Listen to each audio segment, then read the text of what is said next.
Good morning. Nice of you guys to drop by. What a piece of junk. What are you talking about? Don't be too proud of this technological terror you've constructed. Look, don't worry. Everything's gonna be fine. Trust me. I don't know what all this trouble is about, but I'm sure it must be your fault. Don't get technical with me. This bickering is pointless. Don't everybody thank me at once. I don't know where you get your delusions, laser brain. I'm glad you're here to tell us these things. How could you even say that? I got a bad feeling about this. Well, come on. Everything's perfectly all right now. We're fine. We're all fine here now. Thank you. How are you? Would you get going, you pirate? Get in there, you big furry oaf! I don't care what you smell! I'm getting too old for this sort of thing. If what you've told me is true, you will have gained my trust. I like the sound of that. Get a shuttle ready. I don't know. Fly casual. Shuttle Tydirium, what is your cargo and destination? Transmission commencing.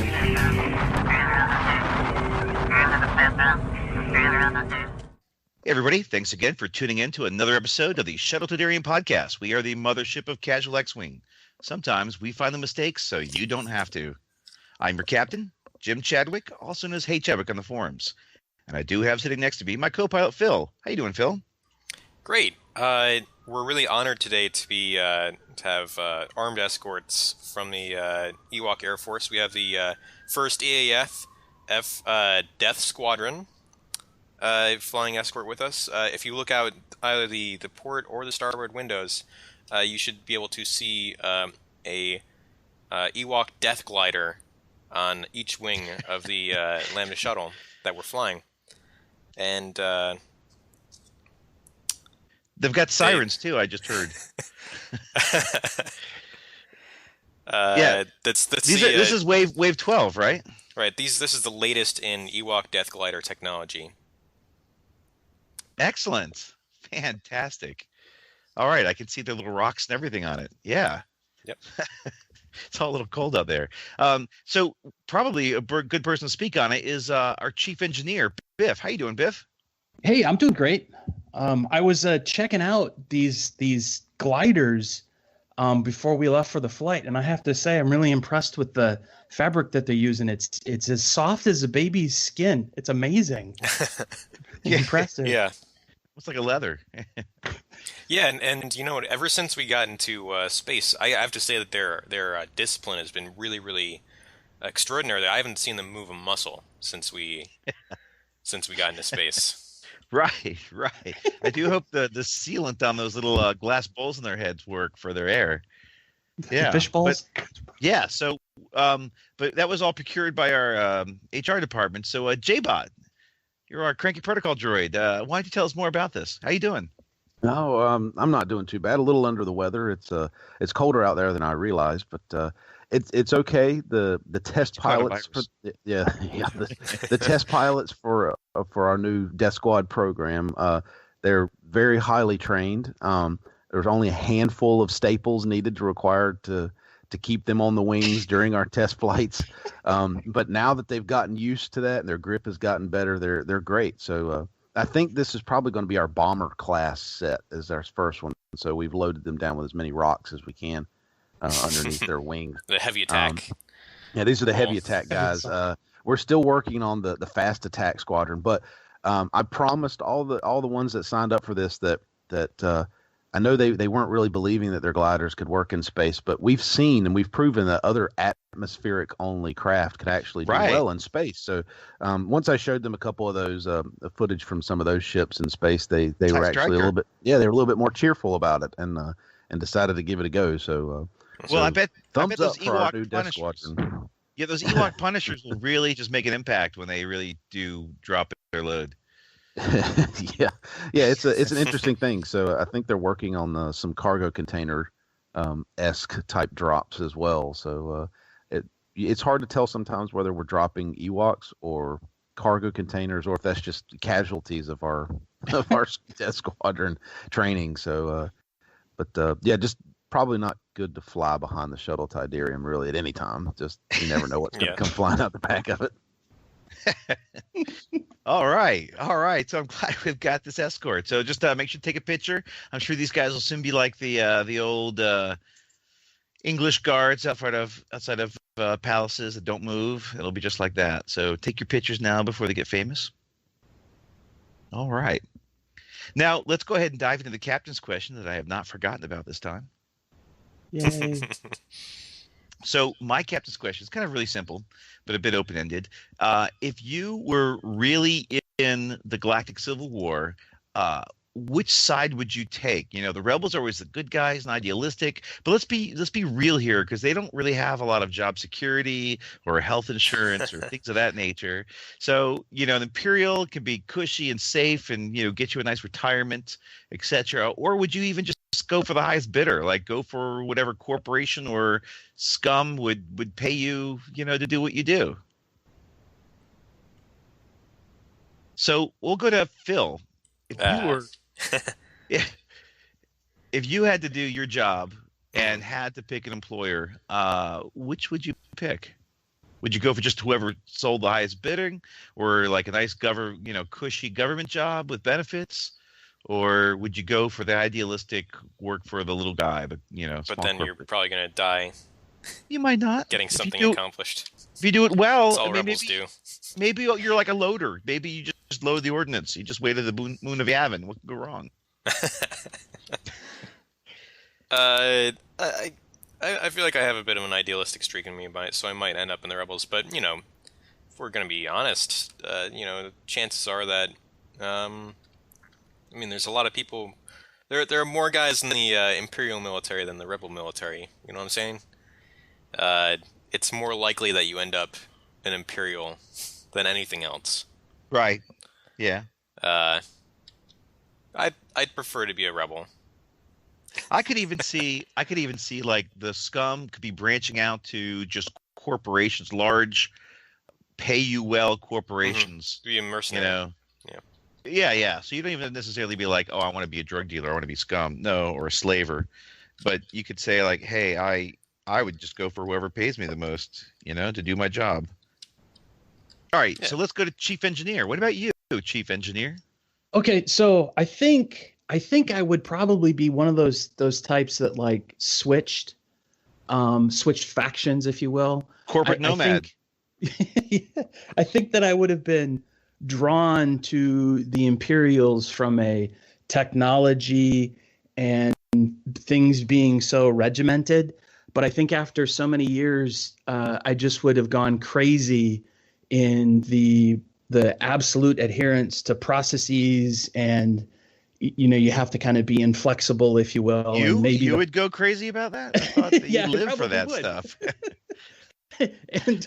And I might even kind of start reacting violently to the politics once I started to realize it was going on. And so I would be jumping ship, but I don't think I would jump ship to the mercenaries, because money isn't really a huge motivator for me.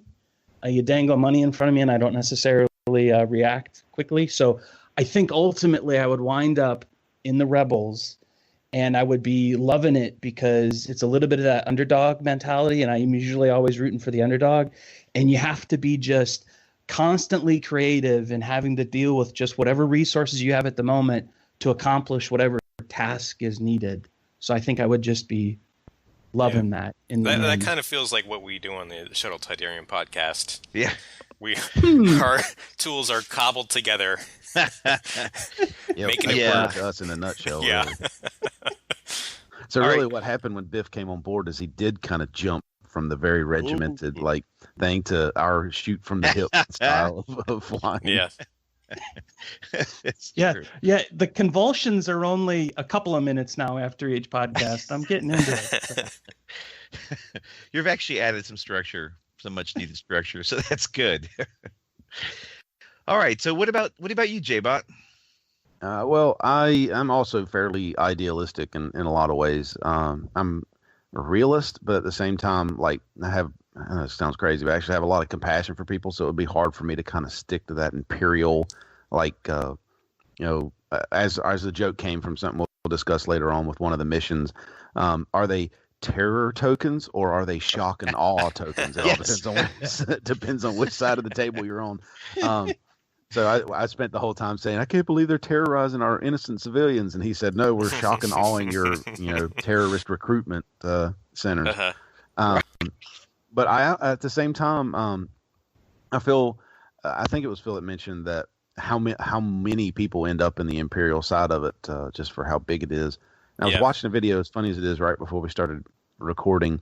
It said, I guess the Empire had 25,000 ISDs, the Imperial Star Destroyers, with 50,000 crew members on each one of them. That's 1.25 billion people are just on the Star Destroyers. That doesn't include everything else in the Imperial military. And the video was making a big, like, oh my God, look at how many people are on these things. But then I started to think, there's 6 billion people on Earth. Granted, they're not all of adult age, and how many planets are in the Galactic Empire? It's probably actually a very small percentage of people are in the Empire. I mean, as a total percentage of the population. Yeah, as a total percentage of the population. How many rebels are there?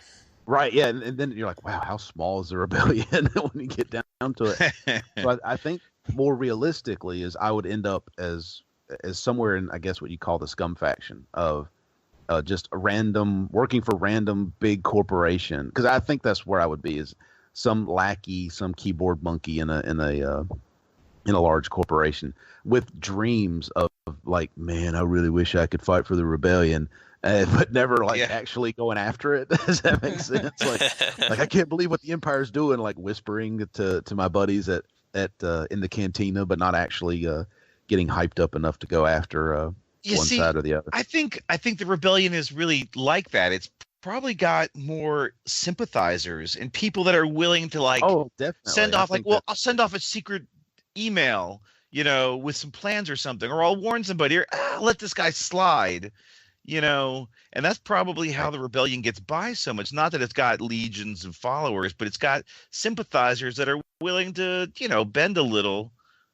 Yeah, look the other way. I think there's a lot of people that are not willing to step out, because the Empire is kind of a iron hand when it comes to finding rebel spies or sympathizers. But I think there's a lot of people who would look the other way while things were going on.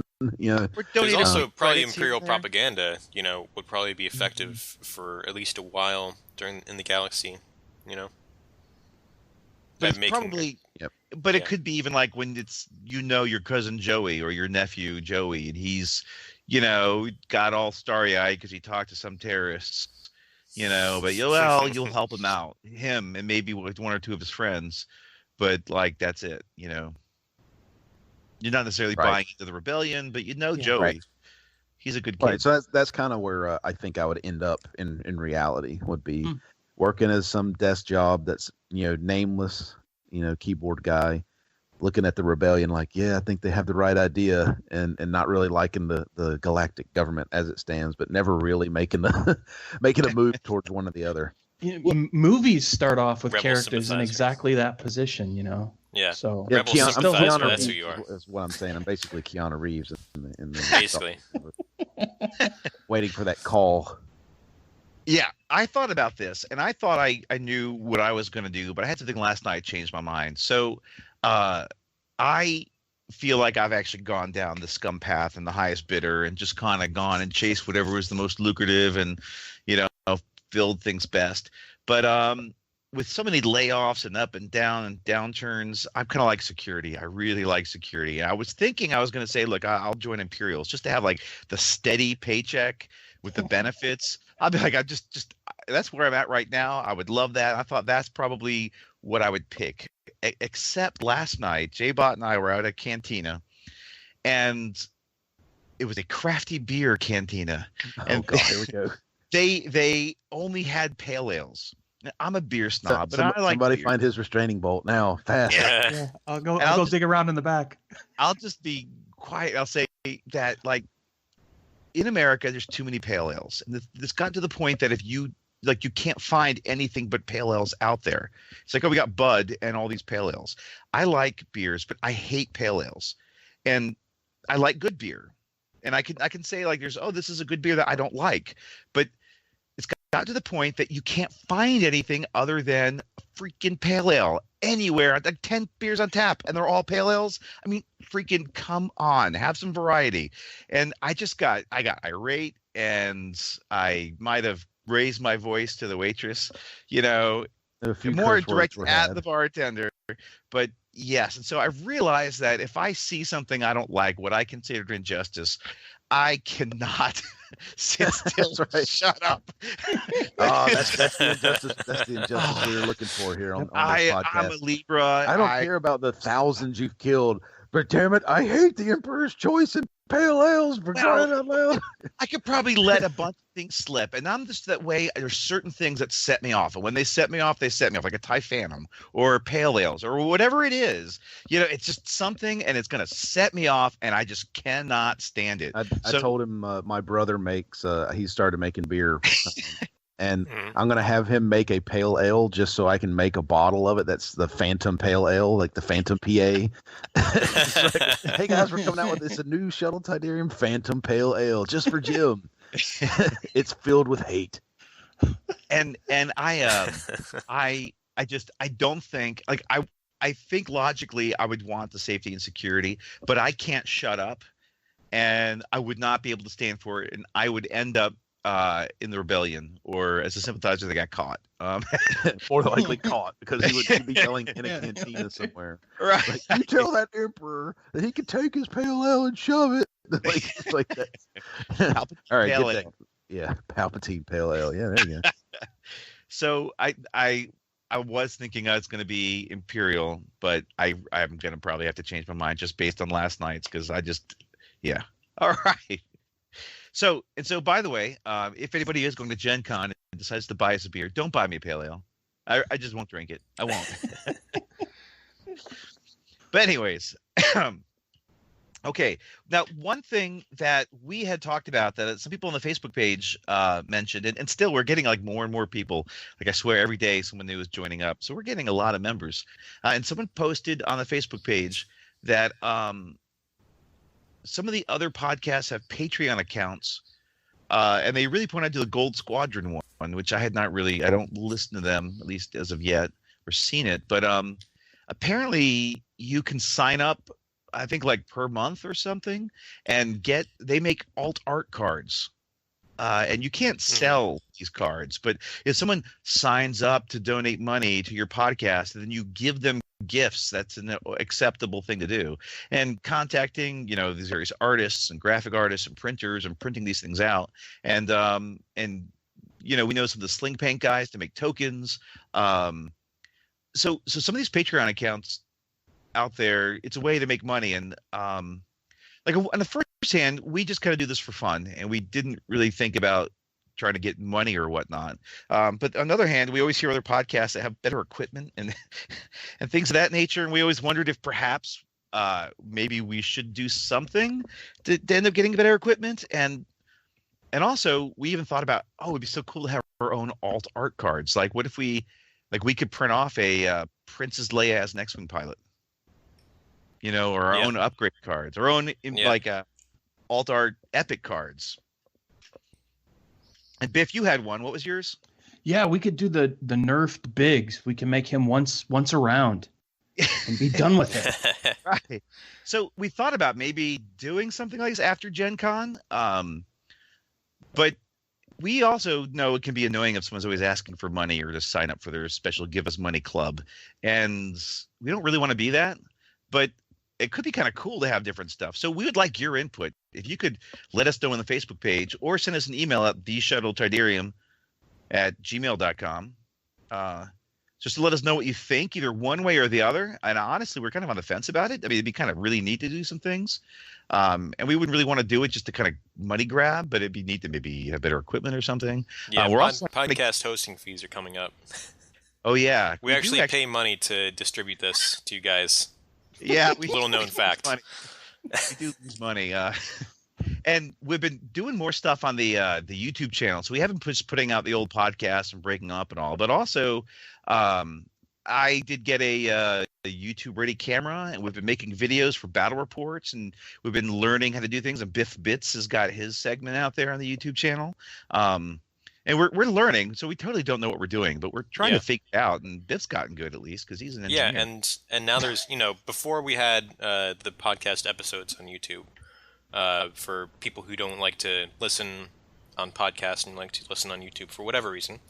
But now there's actually completely new content on YouTube page. So if you listen to this podcast, you may be interested in checking that out. And also we have the RPG campaign, which I think is very fun. And it's got Jake. Yeah, it's got Jake. Yeah, that's our. It's got Jake. Jake the Break is in there. Yep. I only listen. I don't participate, but I like listening because it's pretty funny. I think J-Bot's a really good game master to run it. So. Yeah, he rocks. Lots of funny things happen. Yeah, I think we can actually say that you're going to be a guest character, Jim, because he's not going to hear it before. Ooh, yeah. So Jim's going to come on as a guest character soon. Surprise. Yeah. I'm slowly getting those videos. I hate to call them videos, but those audio kind of logs posted up. I don't think anyone on the team is prepared for like webcam versions of this. No. So, but yeah, it's a lot of fun. If we could just get Jake's freaking microphone to work. Oh yeah. Which would if we had money to buy him a microphone, maybe that would be a good thing. Yeah, he goes robotic a lot. He almost should have played a droid really for our with a bad voice motivator. I don't know. But yeah, so that's that. And also, if you want to see more stuff, or if you like something and you want to see more like it on the Facebook or on the YouTube channel, let us know because we're branching out to that, and it's kind of neat. We're figuring it out and all that. So just let us know what you think. And if you think, oh my God, please don't turn in one of those that are always asking for money, et cetera, et cetera. Well, we don't think we would do that, but just let us know one way or the other. Cool. Excellent. All right. Now, I do want to talk about one thing. Just kind of, we've talked a lot lately about missions and building missions and kind of making your own, with the TIE Punisher and with, Phil's discussion, at least in the last podcast that came out, about making your own mission. And J-Bot, TIE Punisher Jason, and I were and some of the other guys at the store were playtesting some of the missions for Gencon. But I had an idea. I just wanted to do something. I want to take all the 40K terrain for the desert, make a desert board, and put all these boulders and mesas and rocks and Lord of the Rings statues as Jedi statues out on a big table and have like a big match, just kind of like fly through Beggar's Canyon, blasting the crap at each other. I just thought it'd be really, really fun. And so we just kind of threw together a game. I wanted 200 points per person, but we had 4 people, and J-Bot talked us down to 100 points per person. 200, we'd still be there right now. Yeah, it did take a long time. But we got a 6x4 table. We put all this crap on it. It looks good. We did actually a video of it, so it should be on YouTube soon, soonish. And everybody took a faction. So we had the Imperials and we had the Rebels. We had the Scum, but we also had enough points to do just Mandalorians. So it was just Fang Fighters and Fire Sprays. And we did Mandalorians. And there was 4 packages. Each person got to put a package that was in like range 3 of the middle. And the idea was to get the package and get off the board. But everybody started in a corner. Instead of just doing it where you can get off your own corner, because that's lame. Everybody just runs for it. It's a race, and you run off your own. You have to exit somebody else's deployment zone. So you got to go through them. You get 100 points for a package. And J-Bot came up with a really clever idea. He said, look, instead of like getting points for killing opponents, how about you lose points when you lose ships? So on one hand, you really want to start shooting at people to make sure they don't get past you and off the board. But to really engage, you don't really want to lose your ships to get into a fight. You're not really trying to get into a fight, but but you got to kill other people. So it was this cool mechanism. If you lost, say, an X-Wing at 21 points, that's minus 21 points. You get off the board with your package and minus 21 points. You're then there at 79 points.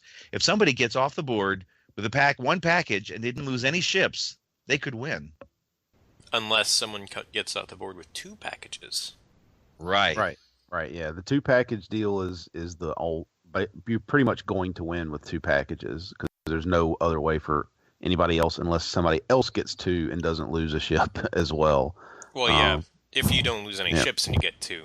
then it's pretty hard it's practically impossible. You but practically can't be beat. If you lost like a bunch of ships and you got off with if you only had like 2 Z95s left and they both got off the board with the package, that would be like 48 points, right? Or like about 48 points, depending on the Z95. It was a fun mission. I'll try and get it posted to YouTube sometime this week. It's a very long video, but like all of them, there's a lot of dead time. But I liked the mechanic. It actually did force everybody to engage, and although there was a little bit of collusion between Jim and Jason early on, as there always is, they eventually had to fight each other because. Yeah. And I kept telling them the whole time, I was like, you guys are going to end up having to fight each other. Like, you might as well start now. Like, instead of waiting for everybody else, you might as well get lined up now and kind of backstab the other guy before he backstabs you. Because really, Jason almost lost that mission. If really, I don't know why Jim did it, but if he'd gone the other direction instead of going the long end of the table, if he'd gone the short end to Jason's deployment zone, he probably would have won. I think you could have caught up to me sooner with that. You never know, but but by forcing the people to kind of come to the center of the table, because that's where the packages were, and force them to engage each other, because the only way to get a package off someone was to destroy the ship carrying it. I think that that kind of benefited you instead of having to team up or somebody slow rolling and just kind of waiting until a decision's made. It was I think it forced the conflict at the middle of the table, which was good. But it also avoided suicide runs because you didn't want to lose your points. Right. And so that was really interesting. So, and also, Biff and Phil, I sent you guys an email with at least one of the pictures of the big table. Like, Biff, what did you think of the table? So I thought the table was fabulous. There is so much scenery out there. It's wonderful. I'm surprised you guys were able to fly around most of that stuff. Yeah, that was my only. Yeah, that's So did you play that you were able to fly onto any of this stuff, or like? Nope. Only the craters were allowed to be flown over. Everything else was not an asteroid or an obstacle, except for you couldn't shoot through it. So if it was a wall and your only line of sight would have taken you over that wall, you couldn't even shoot through it.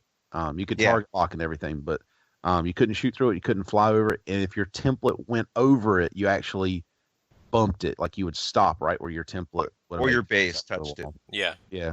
You'd roll damage like an asteroid. Which I thought you could just auto take the damage because it's a freaking wall. But we decided to roll, and then you align yourself closer, so if you just went straight, you wouldn't be hitting the same wall on the next turn. Okay, yeah, I was wondering about that. If you could fly into one of these things and then not be able to break out of it and just die slowly. Every turn. No, we made it so that you would turn to face, the shortest I think direction. that's that's what I would do. Yeah. Yeah, and we tried our best to set the terrain up such that there was always enough room to get a template through the spaces. Yeah, in between the spaces. Right. Yeah, it did require precision flying, and once they got into those kind of clusters on one half of the table, they were all over the walls. Like, they were, doing one sharps. Having a one sharp in this game was really, really good because you can, oh my God, there's a wall, and you could turn really hard. So unfortunately for the video, whenever I do get it posted, there was just too much action going on, too many ships to kind of really, break down every die roll, to break down every list. Sure. So I'll try and get a voiceover of everything that's going on, but we do have a plan in place for kind of our more focused battle reports to actually put die rolls and things like that in it. But this one's just kind of too chaotic to developing get it all. the die technology. Right, we're developing die technology. Our top men are working on it. Till we get a second camera to put over to you, top men. Till we get a second camera to just show dice rolls, it's going to take a little bit longer to get that working. Yeah, I think that one reason that I think there's a few reasons why this mission worked out well for you guys. I think that number one is that you were conscious of suicide run syndrome, right? So you made sure to bake in reasons to fight each other. You'd be surprised, sometimes there are not reasons to fight the other guy in a scenario. I think we've gone through enough. If you're a long-time listener, you know that there are some scenarios out there where it just does not pay to shoot at the other guy. it's good that you had that. Another reason, and this is something that you should keep in mind if you're going to make scenarios on the fly like this, is that the scenario is symmetrical. So everybody has the same, they start with the same points, they have the same objectives, they have the same deployment. Just the table is just mirrored, right? And that is one of the safest ways to, create a balanced mission. Because the only way that you can have an unbalanced mission that's like a symmetrical design is if there's some like rules exploit where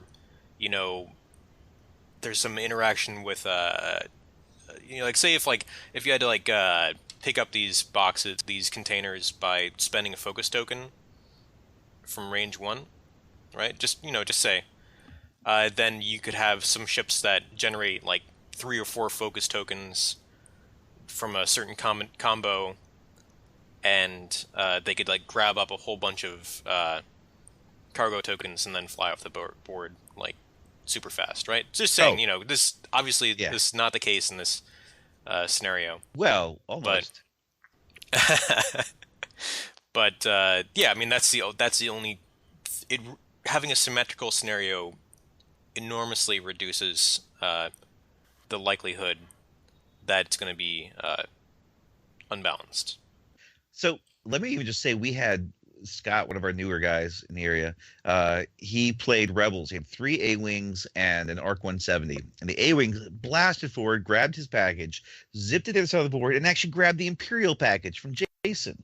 And he was flying to get away. And I was so busy trying to run to get my package. And the way that was, there was a big ruins that he was actually going to go around and bypass the other Imperials. And Jason only took 3 ships. So most of his were going the other direction.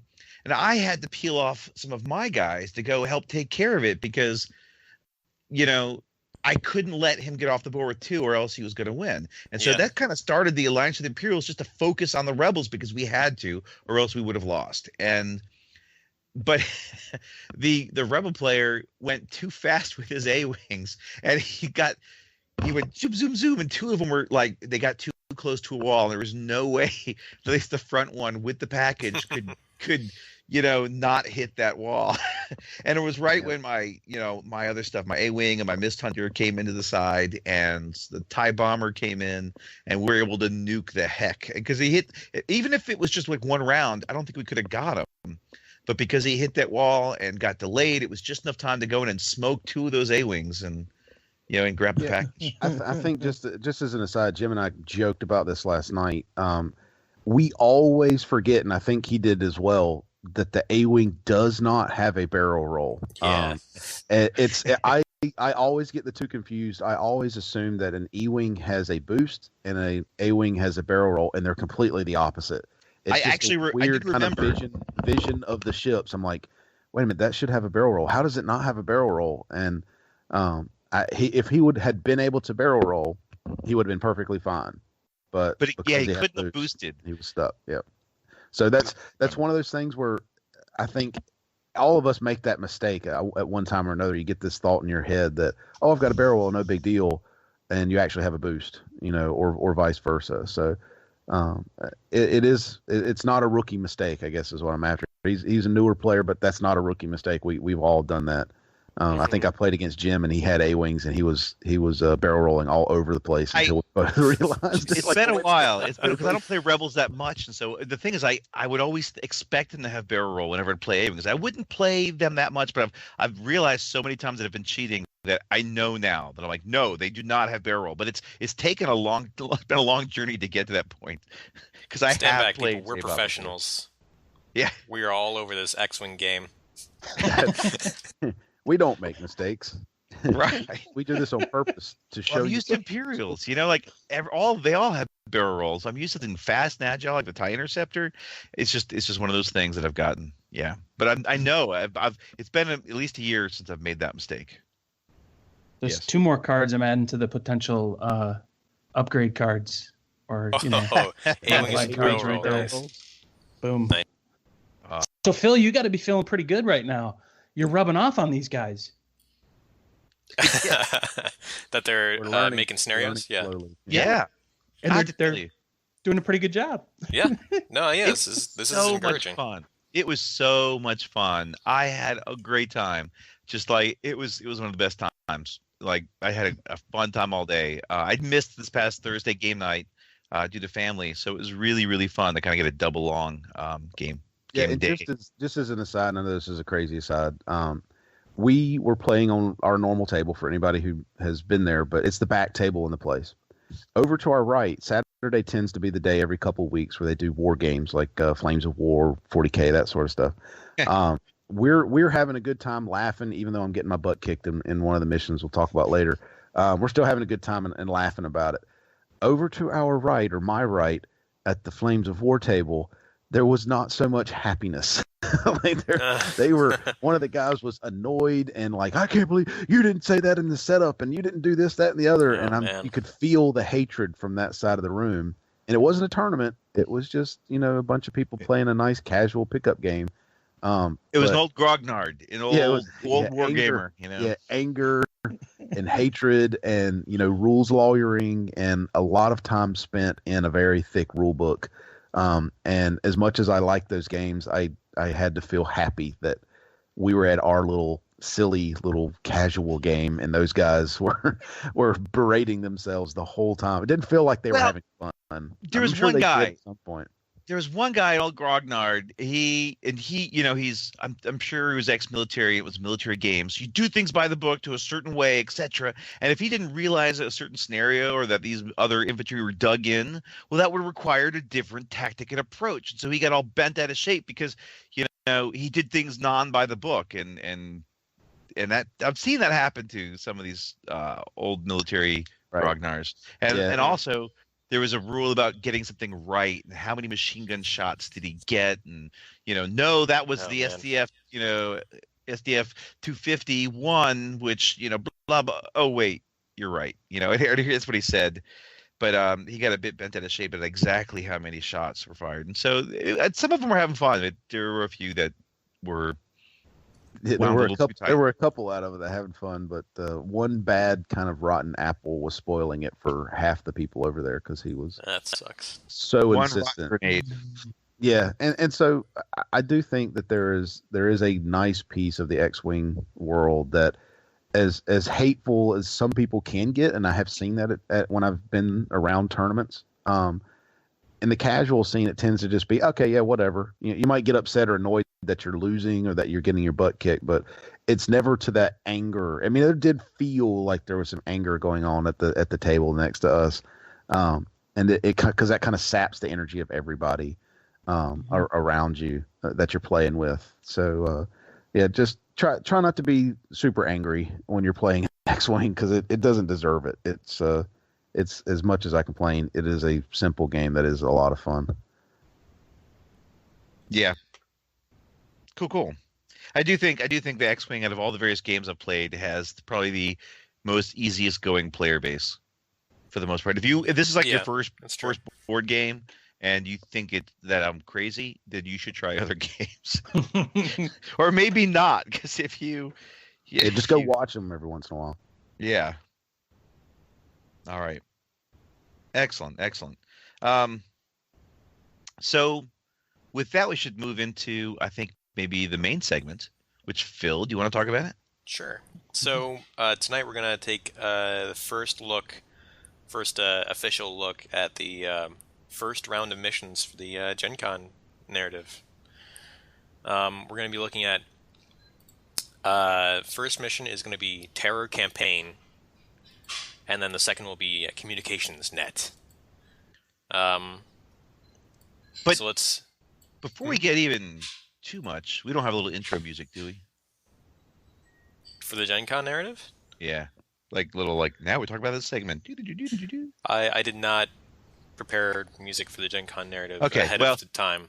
Hang on. Maybe... All right. Maybe in the future it'll be edited in. Mode. Say Gencon narrative real dramatically, okay? 1, 2, 3. Oh, you're supposed to be doing that background. I thought it was way. Oh, that's some music. I thought that was like the lead-in music. I'm going to leave all this in. That's background. Here we go. Gencon narrative.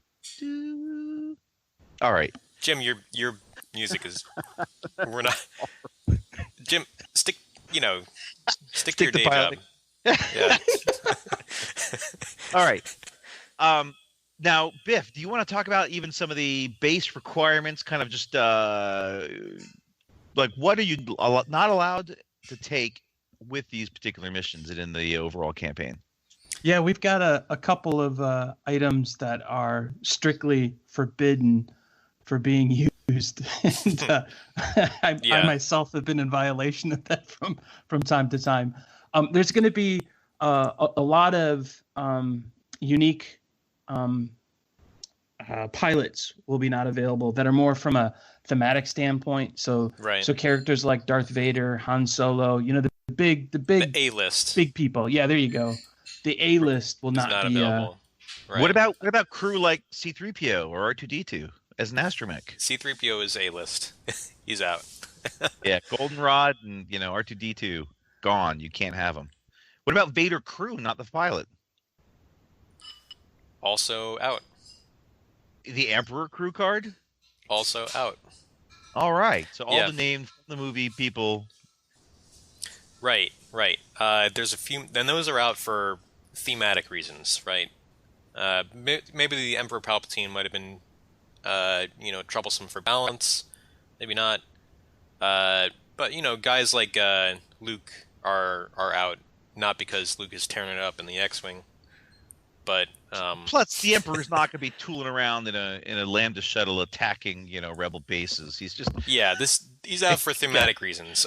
We're not recreating the Battle of Yavin here. We're not creating the Battle of Hoth. This is a campaign in the the Outer Rim that no one in the bright center of the galaxy is paying extremely close attention to, but it's still a part of the rebellion against the Empire. Yeah, so that way we get to write our own story. So then, Biff, what about some of the equipment that you can't take? You can't take the twin laser turret. The that's pretty much it are right gone. Now. Yep. Well, that and there's an Imperial ship. That's right. You can't take the. Oh, yeah, it's true. So, yeah. What's the name of that thing again? I can't remember. It's like a Phantom. I never see it in the table. So the Ghost? No, not that one. No. Mm-hmm. Yeah, you can't take the TIE Phantom because pretty much because of the cloaking. It has a tendency to break missions. Also, the combination of reliable cloak and high attack value is really hard on the missions in general. And there's also, I think we're going to be excluding the Royal Guard TIE title because Emperor Palpatine's not there, and it's kind of like that's more of a thematic and maybe a little bit of balanced reason. Right.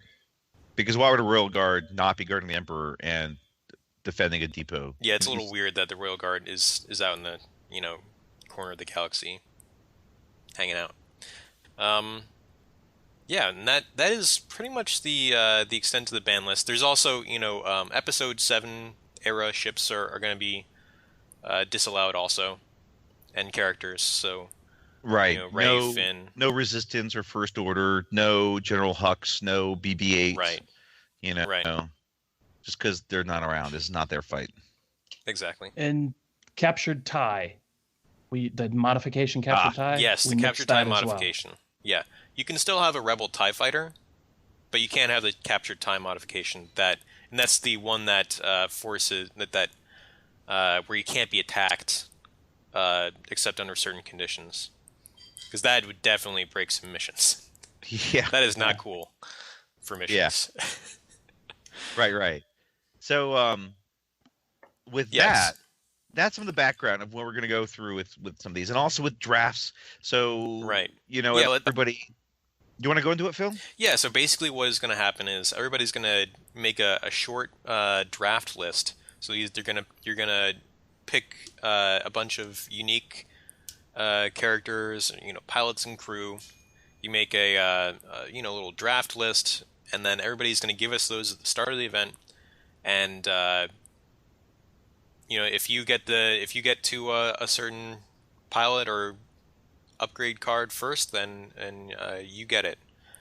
But you're probably not going to get 3 out of 4 of your draft picks. So, we haven't exactly figured out how many draft picks everyone's going to get, but I would expect we're going to be aiming for people to get between 1 and 3 unique cards for your whole squadron roster, and the squadron roster is going to be about 250 points.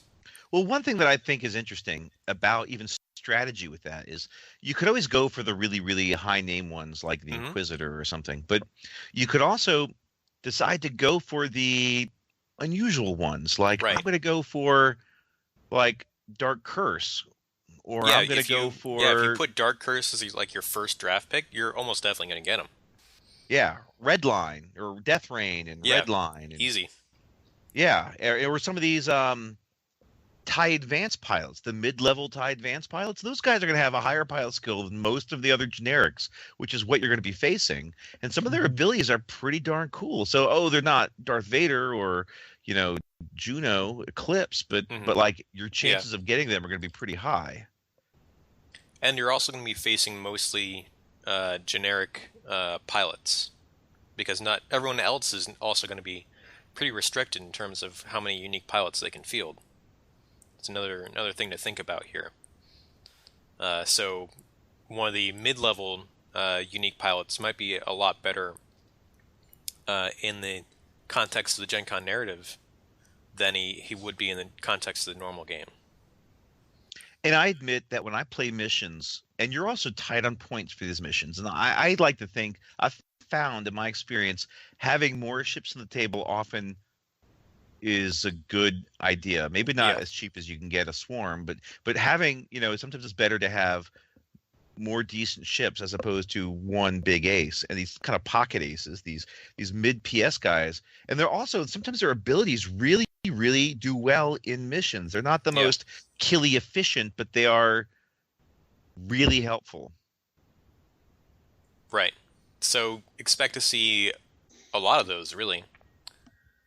And I suggest that, if you're going to be participating in this event, either at Gen Con or if you can't make it during the more global event that we're going to do after that, I think Gen Con's going to be much better. But global event will still be fun. You should really take a look at some of those pilots that you probably haven't taken a look at in a long time. Yeah. Even some of the X-Wings, just... Sure. Because I think X-Wings are all-purpose ships that do well in missions where they've kind of got to go out and do a couple of different things. So like Hobby and Tarn, these guys could do fantastic. Yeah, and the thing is that when you're building your squadron roster, that's your total 250 points that you can then pick from to form lists for any of these specific missions. You want to make sure that you have a toolkit that you can use for any of the missions that get dealt to you. Because for each round of play, there's going to be everyone's going to play 4 missions. And for each of those 4 rounds that we'll be playing, there's 2 different missions. So everybody is going to have like a different combination of missions that they play. So, and we're going to be looking at the 2 missions that make up round 1 today. And when you actually play at the event, you want to be able to adapt a little bit to the mission that you're dealt for that round. Because you don't know which one you're going to get. Yeah, you don't know, and you're not going to be able to do anything about it once you get assigned that mission. So, you're going to have to deal with it. So, you guys ready to talk about the first mission to our campaign? Yeah, I think so. Did we mention when we're going to release the mission data? Yeah. So, Gen Con tickets go on sale at the end of May, correct? That is correct. Okay.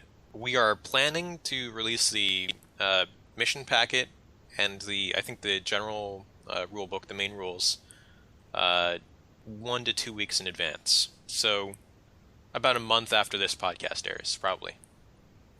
Yeah. So you'll be able to go ahead and read it and play it. And we're also going to be, we're going to be releasing a bunch of stuff. We're going to be releasing the narrative promotional episodes. We're actually going to be recording episode 3 for that today. Episode 1 might be out maybe a few days. Might actually be out by the time this podcast airs. I can't wait. It's going to be cool. Yeah. Yes. So, all right.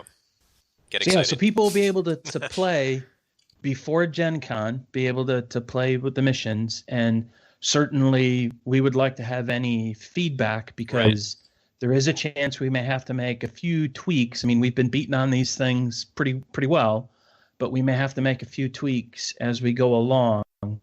So what we release may not be 100% what happens at Gen Con. There could be small changes. Yeah, we've had a team of 15 Ewoks reading through each of these missions and playing them. But, even with that many Ewoks looking at these missions, sometimes they miss something. Yeah. Yes.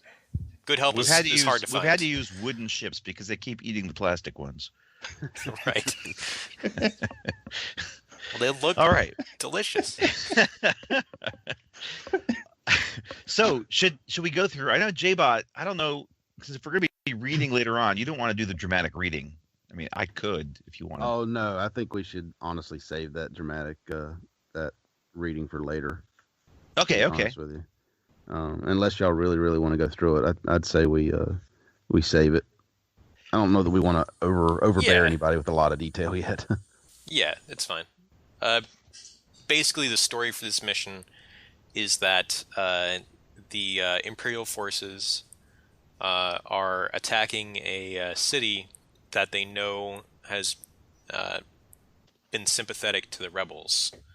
So what they're doing is they're sending in an attack force of ships to directly attack residential buildings in that city, just to kill some sympathizers and to terrorize the rest of the population. They're essentially making an example out of this city. Like, this is what happens if you defy the Empire. And the rebels are trying to be the typical goody two shoes. They're trying to save everybody. And this is where we might have to work on at least 2 versions of the intro, because Type Punisher Jason did not appreciate the light that the Empire was painted in with the background plot. He took it more as that these were not residential buildings full of civilians and old ladies and cats. No, this basically was terrorist recruitment centers that had been taken over ideologically by these terrorists with their wacky religious Jedi, extremists. Yeah. Fundamentalists. The title of the mission is Terror Campaign. Maybe the Imperials are on a campaign to stop terror. That's right. Terror Campaign. They're trying to stop the terrorists. This is a shock and awe campaign, I believe is how we describe it. Jason stuff. Yeah. Maybe Right. I'll end up writing different mission intros for the different factions. That'd be nice. Depending on what faction you're playing, here's your mission. Yeah, you have different flavor text. Yep. That's right. You have to perhaps change some of these words. Well, I'll tell you later what his suggestions were, but go on and talk more about let's say the setup. Okay, so basically, the setup is there's going to be 6 tokens on the table. It's a 3x3 table, normal size, and essentially there's going to be 6 residential buildings, and they're going to be spaced. They're probably going to be spaced in essentially what is a grid of 2x3 grid.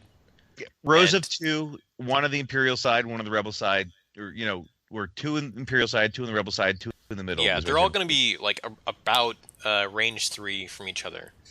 For any given residential building is going to be about range 3 from each other, and they're all going to be at least farther than range 1 away from the table edge. The exact positioning of these is still under development. We're just tweaking it a little bit, right? It's going to be widely dispersed 2x3 grid of buildings. And go on. And then the Imperial deployment zone is range 1 from their edge, along one table edge, and the Rebel deployment zone is up to I believe range 3. Yeah, it's range 1 to 3 of their table edge. So they have a larger deployment zone. They start about 1/3 of the way across the table. That's because the residents have alerted them to the incoming. Right, they called them for help. Yeah. Because they are total sympathizers. They had not yet been shocked and awed. Right. But Biff, why don't you tell us the points for each side? Sure. The Imperial side, so that would be whether you're flying Imperial ships or if you happen to bring a scum faction, you're going to have 110 points to pull from your roster to fight this particular mission.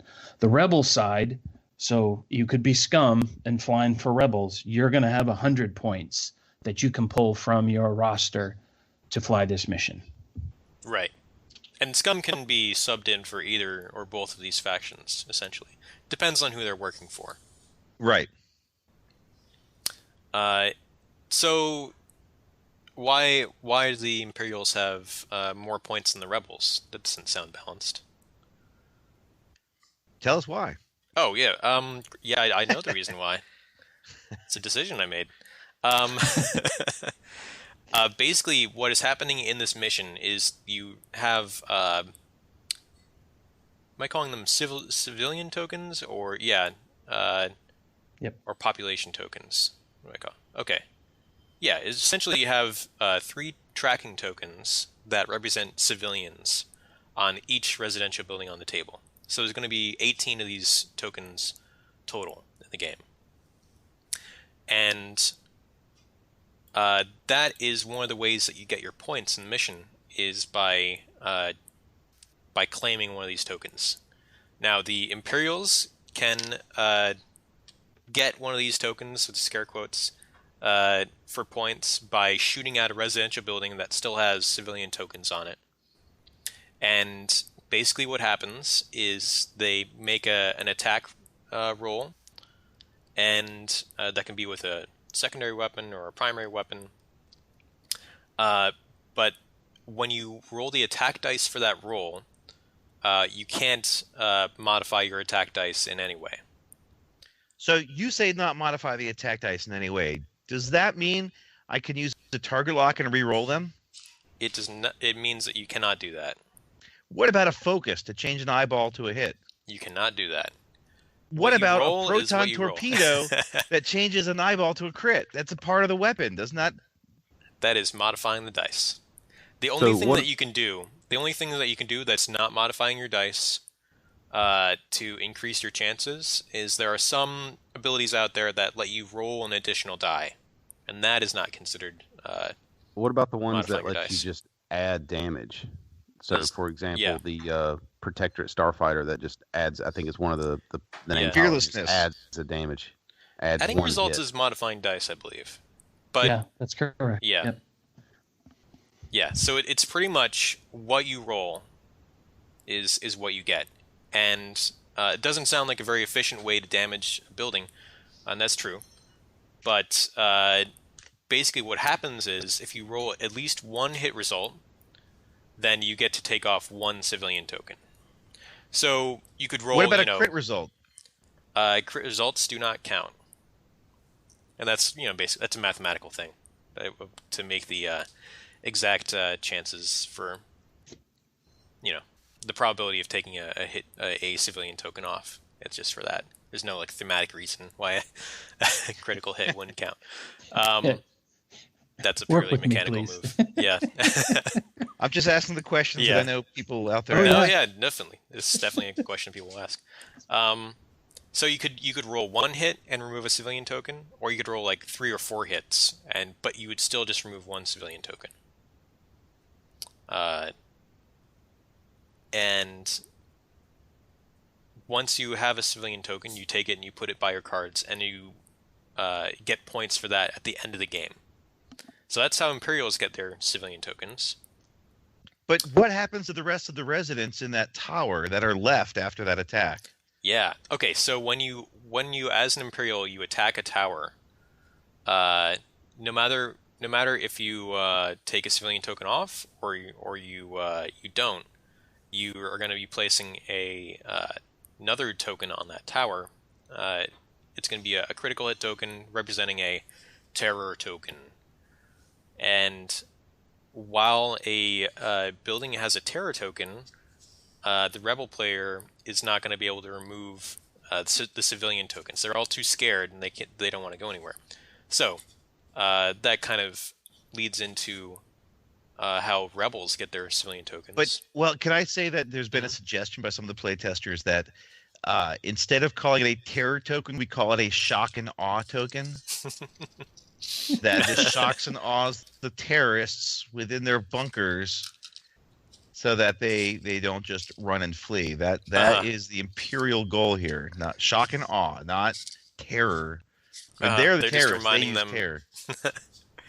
Right. Gotcha. Okay, go on. So, the way that rebels get their civilian tokens is every turn they can actually remove one civilian token from two different residential buildings. So they're taking off 2 tokens total, but a max of only 1 from 2 different buildings. And they can just take those off the board. They don't have to be close at them. They're not shooting at these buildings. They don't have to do an action. So essentially for them, it's almost like they get 2 automatic token pulls each turn. But remember that if those buildings have a terror token on them, and it's not hard to put a terror token on something, then the rebels can't pull a civilian token off that building. Now, if you get a terror token on a building, the rebel players can actually remove that token. And the way they do that is they can remove a terror token if they have a rebel ship at range 1 of a terrorized building at the end of the end phase. And they can also remove a terror token from a building if they destroy a Imperial ship nearby that building. They can pull a token off if they blow up a ship. Right, within range 3, I think it was. Yeah, right now it's range 1 to 3. Now, one question I had was, if let's say there's a TIE fighter kind of in the middle between a couple of buildings, and it's just barely in the range of 3 of like 2 of those towers, and it blows up, does it remove the shock and awe token from each of those towers? No, it should be 1 terror token per Imperial ship that gets taken out. Gotcha. Yep. Yeah. And that, I think right now the rules language is the rebel player may also remove 1 terror token from any building at range 1 to 3 of a destroyed Imperial ship before it is removed from play. So that might get a little bit of clarification in the future. So, question for you: how does I think this came up yesterday, just as a theory question. If I'm a Imperial player and I drop a seismic bomb near one of these towers, does that take a civilian token off of it? Right now, no. But I think I do want... Let me see. Let me double check to make sure that I didn't have something like that in there. For seismic? No, I don't have anything for bombs in here. Yeah, and that's something that might get put in the future. But because it makes a lot of thematic sense, right? Right, like a bomb will just do 1 damage, take off 1 civilian. But I don't want to make it too easy to take off those civilian tokens. I don't want to make it, like a guaranteed thing. Yeah.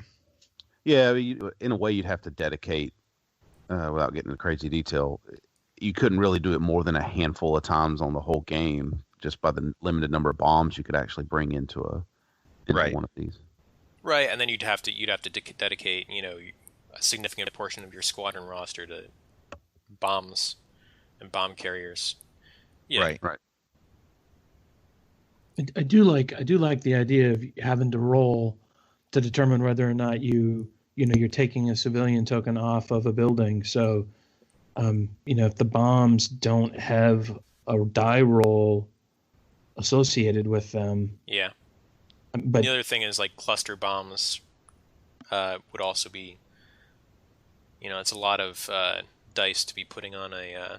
You see, I would say cluster bombs token. would then float around and not be impacted by, infantry or individuals running around. I would say that cluster bombs only are affected by ships. So cluster bombs would be completely independent and do nothing to a tower.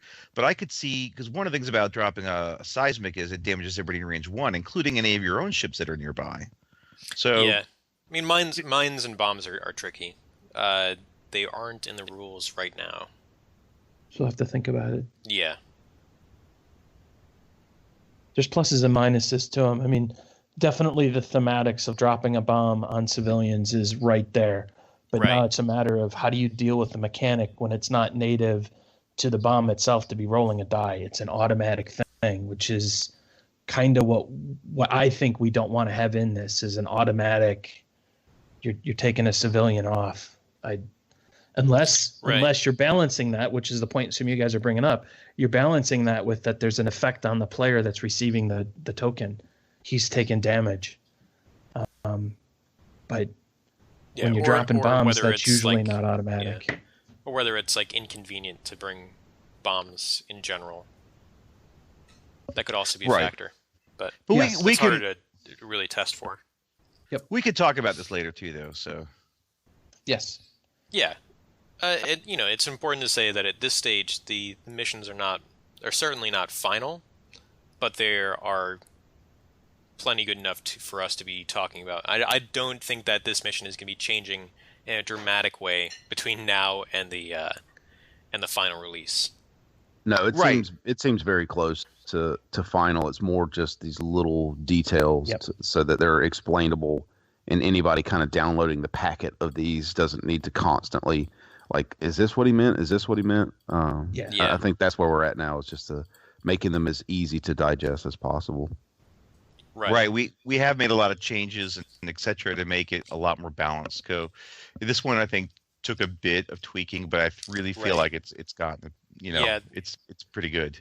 Yeah, this is one of the harder missions to balance. Partly because like what I was saying earlier, it's a asymmetrical mission in a very significant way, and we're dealing with a lot of new mechanics.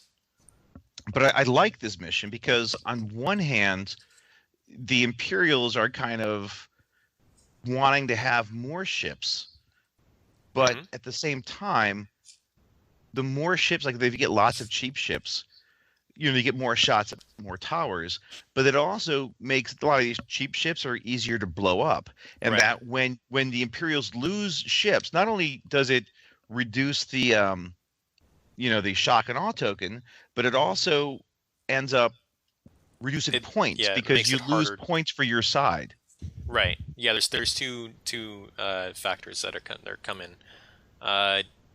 When you have fewer ships, that's fewer chances to take a token off a civilian token off a residential building, and also, and this is true for every mission in the Gencon narrative, your enemy gets points for blowing up your ships, and you lose points for losing your ships.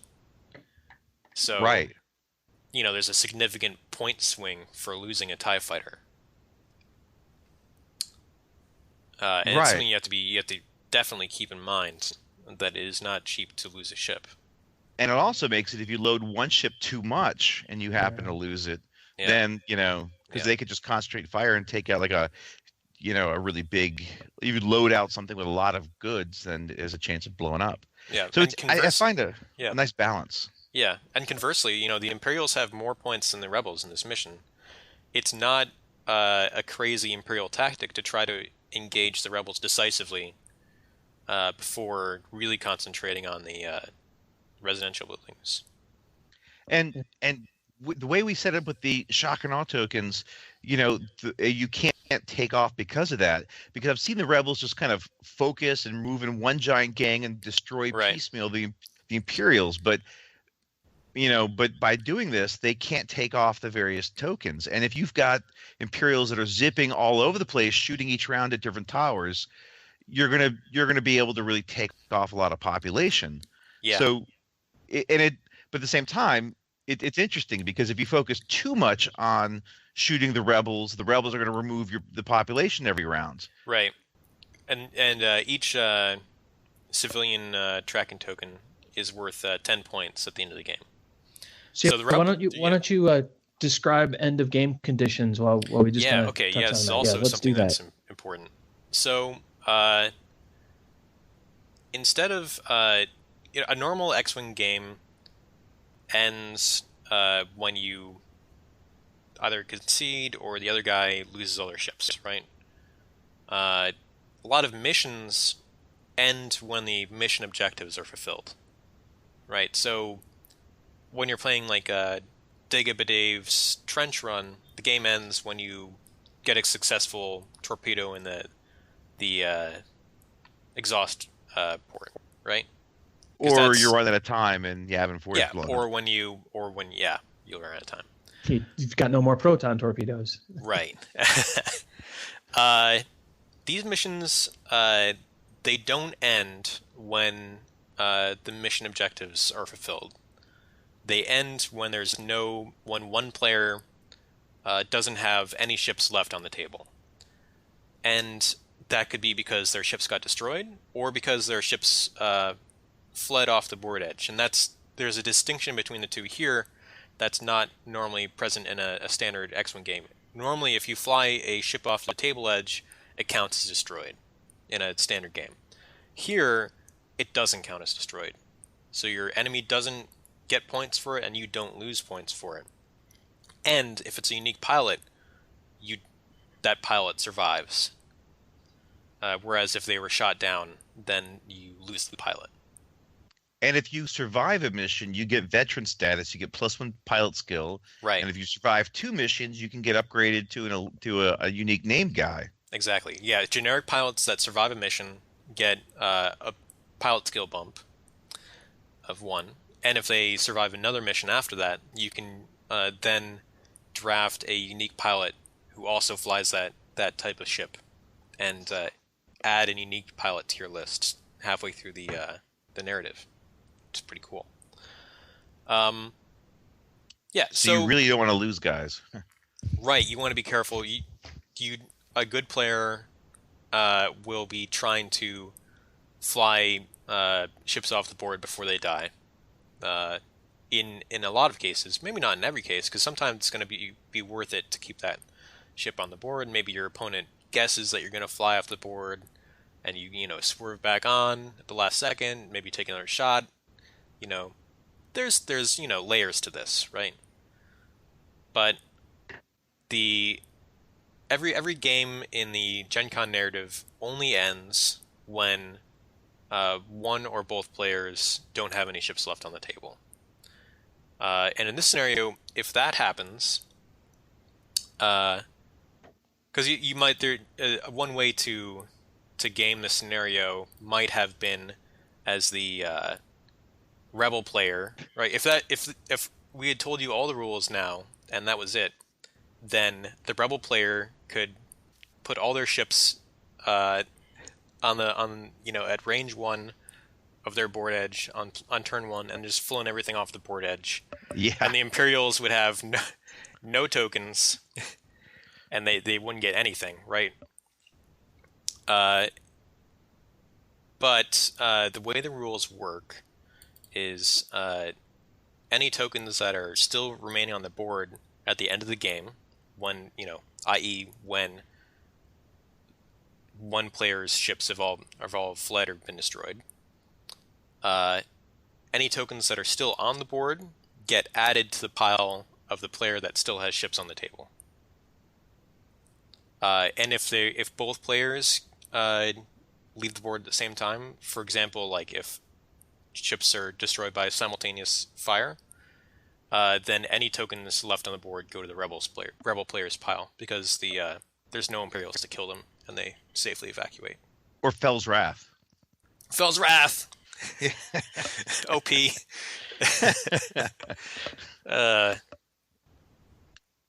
Yeah, Fell's Wrath is actually kind of good for this. That's a very specific scenario. Yeah, that's a nice corner case right there. There was actually a question that came up when we tested this yesterday, and they're like, like I said, Jason said, well, if I was setting up this scenario and all you did was turn around and flew off, because we didn't know that kind of final points breakdown. Mm-hmm. He's like, in my opponent flew off the thing, I'd just kick him out of the narrative. Right. And I said, well, without knowing what the end result of this is, without knowing how that point structure, that the tokens go to the person with the remaining ships, I said, maybe it's in my benefit to just fly them off, because they all left and survived a mission and all got veteran status just for, hey, ding, I got one turn on and I'm off. So I said, there is a benefit for me to get that. So we knew there was there's got to be something in there that does it. We just don't have it right. It's a pretty mild benefit, but right. It's a mild benefit, but so here's the question. I don't know how many games are being run, but say there's 10 games of this mission being run. Is it the success or failure of that, the accumulation of points across all of those games? So right. So is that how that works? So like every game's total is added together to decide what the actual outcome of that mission was? Basically, yes. What happens is there's a individual point tally for every player to track how well you're doing, and we'll be using that to pair opponents against one another. So the top scoring players from the Imperial and the Rebel sides will be playing each other in the second round. The individual point total might also go to, if I have time to design and finalize these missions, like special missions where there'll only be like one instance of that mission happening in the narrative. They'll be to like rescue or kill specific characters that show up in the narrative, and I guess I won't talk about that right now. But that's one other application of those individual points. And then for each team, the points from all their players get pooled together, and that has an effect on essentially the last mission, which scenario happens in the final mission. Because no matter what happens, there's going to be essentially a final showdown at Grayskull Base, which is what the whole campaign is about. This rebel base that's hidden in an asteroid cluster in deep space. And if the Imperials do better during the campaign, if they get more points, they can essentially what happens is the Imperials have a thematic advantage. What happens is the Imperial assault on Grayskull Base is an overwhelming force attacking the rebels, and the rebels are just trying to evacuate in time to save their personnel and their equipment. So it's sort of like a Battle of Hoth scenario, where the Imperials just keep on coming, and the rebels are just trying to scramble and hold them back long enough to make their escape. The other scenario that can happen is, and this is if the rebels have the advantage throughout the campaign, is that the rebels have actually heard about the incoming Imperial attack well ahead of time. They know that the Imperials are coming, and they know the time and the place of the attack. And the Imperials don't know how many rebels are at the Grayskull Base and how many rebels are in the asteroid cluster, so they don't send an overwhelming force. And it ends up being more of a even fight within the asteroid cluster, and the rebels aren't actively trying to escape. The rebels are trying to ambush and destroy the Imperial attack force and like thoroughly embarrass the Imperials and score a major public relations victory that they can use for their own propaganda purposes and to destroy the morale and the effectiveness of the Imperials in that area. So those are the two scenarios that can happen at the end of the narrative campaign. Yeah, so it sounds pretty fun. I'm pretty excited about it. And the individual points will be used for prizes and stuff like that. Yeah, so the individual points are used for matchmaking and then also for prizes. So the top scoring players will get the top scoring player will get the chance to take actual Grayskull Base home at the end of the campaign, which is very cool. Yeah, which is it's an awesome terrain piece, and I've got it here, and I'm going to be painting it up to the best of my ability, which is actually not too bad. I'm thinking video. I'm thinking video. Yeah, I'm thinking video too. Yeah. Oh my god. But one thing that I do also like is that even if you're at the bottom tables, if you're some of the lowest point players, you still want to play the game because your side, you're still contributing. Overall, you're always contributing.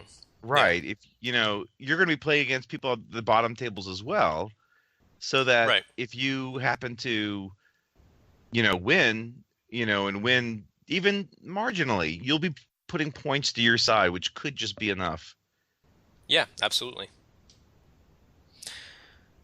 And you're always, there's also always the personal pride angle, and and the missions are designed to be fun and interesting. Like this one is one of my favorite for thematic reasons, right? Because it's a very thematic Star Wars mission where the Imperials are terrorizing a civilian population or shocking and annoying them, and whatever. And the rebels are trying to come in and save everybody. Yeah, I like it too. I really like it a lot. Yeah. Okay. Ready to shift gears to the second one? Yeah. And maybe let's try and move briskly through this because we're running pretty long in the tooth here.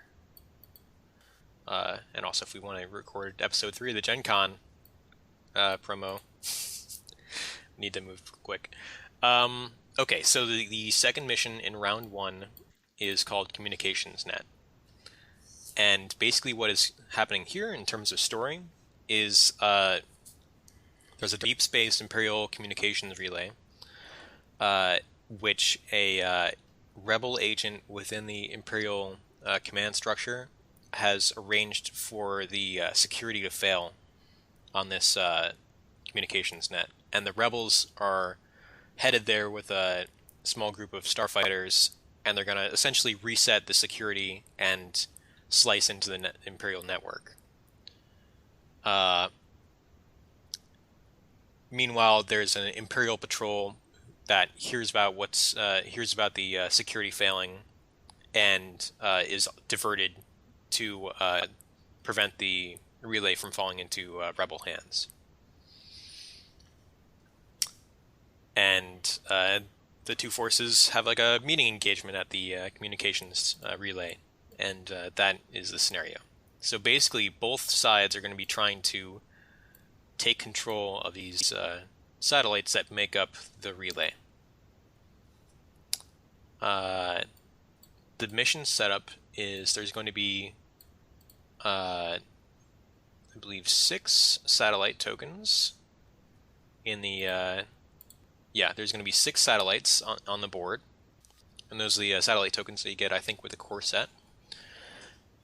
And there's also going to be 4 obstacle tokens, so it could be asteroids or debris in the play area. So to me, it sounds a little crowded, but the satellite tokens are actually very small in my experience, so it shouldn't actually be too bad. This is about the same kind of board coverage that you might get in a standard X-Wing game.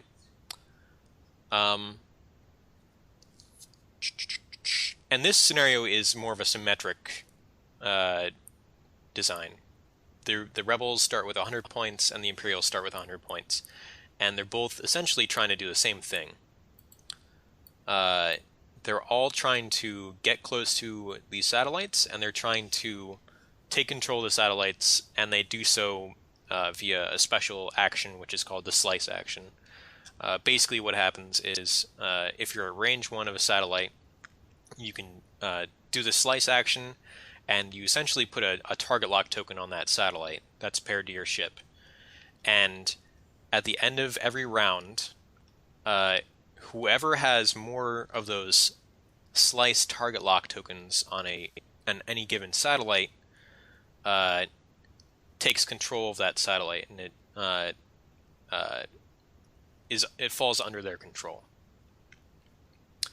And if you have like a ship that is put a slice token on a satellite and then it gets blown up before the end of that round, then that slice token comes off, and doesn't. The satellite probably won't go to that player unless they've sliced it with another ship. Basically, players are going to be doing that, and during each end phase, you roll 1 attack die. And if you roll a hit or a crit, you add a tracking token to a pile in the play area. And if you get 3 tokens in that pile, then the transmission that all these guys are trying to secure actually arrives at the relay. And whoever has more satellites under their control at that point gets points for how many satellites they have when that transmission arrives. So for each satellite that you have under your control when transmission arrives, a player scores 30 points. It's actually a fair amount of points. If the transmission, that's more than a civilian. Right. Yeah. Although I think it's the same amount of total points on the potential points on the board. Yeah, because there's 18 civilian tokens, and they're each worth 10 points. And there's 6 satellite tokens, and each is worth 30 points. That should be... Yep. But it's more worth it in each go, So instead of drips and drips of points, for civilians, it's you get it or you don't get it. Yeah, definitely. If the transmission hasn't arrived yet when the game ends, then the player with the ships remaining on the board essentially gets 30 points for every satellite they control and 15 points for every satellite they do not control. And the player, if you lose all your ships before the transmission arrives, then you essentially don't get any points from satellites, even if you control them at that point, because there's no one there to receive the transmission. It's once again another mission where you have to balance between having enough ships and having ships that you don't want to get too many and you don't want them to get destroyed. Yeah, you have to balance between your focus on satellite control and your focus on killing the other squad, right? And you have to keep an eye on the clock at the same time, because the transmission, it's not guaranteed when the transmission will arrive. Right. And, and I should say that don't memorize those transmission rules. They might change slightly, just like everything else here might change slightly. But the intent is that the transmission is not going to be completely predictable when it arrives. And, it's one thing I think about, like, when you hear this mission, you think, oh, I'm going to take Dark Curse or Omega Leader, or, you think of some special pilot that's going to do well. But you think only one person's going to have that special pilot, or the entire game. And they might even be playing this mission. So that you got to think of this with like a bunch of generics. Maybe you'll have a specialty pilot, but maybe not even the one that you're thinking of. And so it's going to be pretty cool when you start building lists for this to try to make it through. And things like different options, like maybe sensor jammers becomes more important because you want to have things stay alive, even though that's 4 points. Right, and people are probably going to be spending actions to put slice tokens on satellites a fair amount of the time. So Sensor Jammers becomes pretty powerful in that people may not have a focus token the way they normally do, might in a normal game. And so things that don't normally see too much play could become really powerful. But this is one mission out of how many? And are you going to spend the points to put this in your roster? Right. Yeah. Yeah. And if you tried to, if you built your squadron roster with this specific mission in mind, and only this mission, there's a 50-50 chance that you don't even see the mission. So. And I like things, other weapons, like ion weapons. If you can ionize someone to slow them down so that they're not moving where they need to go to be near a satellite, that becomes critical in a mission where, like, oh, boom, zip, I just took out 25% of their list for this round. They're not going to be working on a satellite. Or tractor beam. Oh, you're at range 1 of a satellite? What? No, you're not. Yeah, those kinds of like movement control weapons have greater significance in scenario-based play because there's increased pressure for people to be flying in certain areas of the board. For example, here you are almost definitely going to want to fly near a bunch of these satellites, and that might make you easier to hit and also make the consequences for losing a turn of movement much more severe. Yeah, even blocking can become a viable strategy because you take away the ability of your opponent to perform actions like the slice, and even just flat out taking the tactic of you're going to essentially race the clock and just destroy your opponent, get them off the board or obliterate them, because with the scoring, if you finish the game before the transmission arrives, the opponent's not going to get any points. You get all the points regardless of whether you control the satellites. So you don't even have to perform a slice and go crazy on the other guy, and you could wind up winning this. It's not a unviable tactic. Right, and you can't get shot as well if you do blocking by at least that one person. That's right. Yeah. Yes. Yep. So a lot of, to me, I like the thematics and definitely the balance and so forth of the Terror campaign. This communication net, what I really liked about this one, it was all about flexibility. I thought it allowed whatever squad I was coming in with, I could probably put together a viable strategy that I could pursue for this particular mission. Right, because there's several different strategies you can pursue. Yeah. Yes. So I really liked it. Cool. Yeah. Yeah. And okay, so those are going to be the round 1 missions, and the round 2, 3, and 4 missions. They start getting more and more points on the table. I think in round 4, I'm aiming for 150 points per player, and having a 2v2.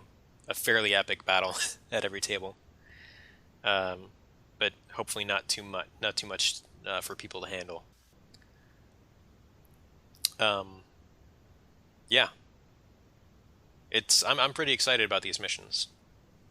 Yeah, I think they're really well balanced. I've found playing them, and there's a lot of strategy and tactics, and I've not even found any one that is superior overall. Like, taking a cheap decimator and some cheap ties, because works in some regards because it's really hard to kill that big decimator, and people are focusing on the mission objectives necessarily than spending their time blowing that one thing up.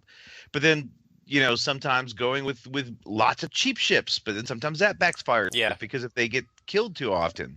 So because if you have like one large expensive ship, then on one hand it's usually harder to do stuff with the objectives. So like in Terror campaign, you only get like one shot at a building, whereas if you had like 4 ships, you'd have 4 shots and chances to take off as many as 4 tokens.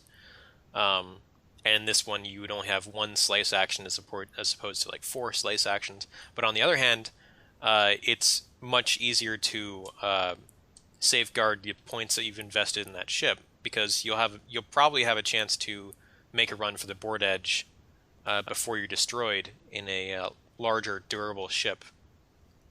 Whereas if you're flying a bunch of TIE fighters, chances are that when one starts getting shot at, it's going to die within the turn or two. Yeah. And you'll lose those points. And you lose the veterancy on that. Potential veterancy, or if he's a unique pilot, then you lose the pilot outright in that ship. And so I find it interesting. So I could see people even picking more defensive options or things where, instead of going for the outright efficiency of like blasting away their opponent, they might want to pick something that's a little bit more defensive, and whether it's EPTs or systems or whatnot. And so it makes an interesting game, and I find it really interesting. I find it pretty cool. Yeah, between the squad building restrictions regarding like unique pilots, you have to draft them and all that stuff, and the thematic and balanced band cards. Between that and playing these scenarios every round, there's no metagame for these. The metagame is completely wide open. Yeah. Maybe if this were the official tournament format after 6 months, you would have a meta form around it. Yeah, I'm sure that if you took this mission packet and you played the hell out of it, and you really considered all the options, and that's a lot of freaking options, you could have a squad building strategy and a scenario oriented tactics, so that you could do better at these missions. And practicing these missions once or twice, I would definitely recommend. If you seriously wanted to perform well at Gencon, or in the worldwide campaign afterwards, or the campaign afterwards. I mean, I don't think it's necessary to be able to play these missions and have fun to do that. And it's certainly not my intent to write missions that you would need to practice in order to have fun before you play them. It's always my intent to write missions that should be fun the first time you play them, and understandable the first time you play them. But if you want to, come home with Grayskull Base, you might have to work for it. Right.